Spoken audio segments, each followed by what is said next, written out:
Judge, who halted White House ballroom construction, allows national security work to proceed at site. Add AP News as your preferred source to see more of our stories on Google. Add AP News on Google. Add AP News as your preferred source to see more of our stories on Google. Share Washington app.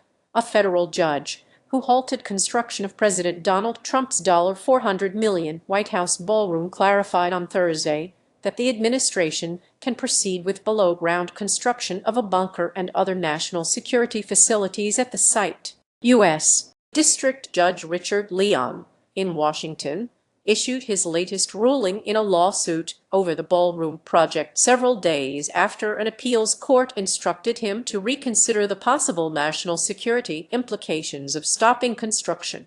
Government lawyers had argued that the project includes critical security features to guard against a range of possible threats, such as drones, ballistic missiles, and biohazards. Leon had barred work from proceeding without congressional approval, but his March 31 order suspended enforcement of that order for 2 weeks. The appeals court extended that stay until Friday, but Leon stayed his latest decision for another week, which gives the administration more time to seek Supreme Court review. Leon, who was nominated to the bench by Republican President George W. Bush, said he is ordering a stop only to above-ground construction of the planned ballroom, apart from any work needed to cover or secure that part of the project.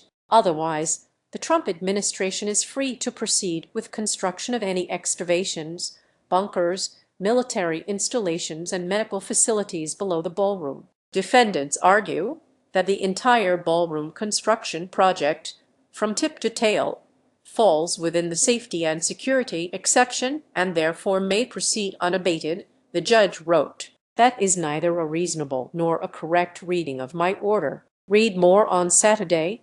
A 3-judge panel from the U.S. Court of Appeals for the District of Columbia Circuit said it didn't have enough information to decide how much of the project can be suspended without jeopardizing the safety of the president, his family, or the White House staff. Leon said he recognizes the safety implications of the case, but stressed that national security is not a blank check to proceed with otherwise unlawful activity. He also said he has no desire or intention to be dragooned into the role of construction manager. On April 2, 2 days after Leon's previous ruling, Trump's ballroom won final approval from the 12-member National Capital Planning Commission, which is charged with approving construction on federal property in the Washington region. The National Trust for Historic Preservation sued in December, a week after the White House finished demolishing the East Wing, for a 90,000-square-foot, 8,400-square-meter ballroom that Trump said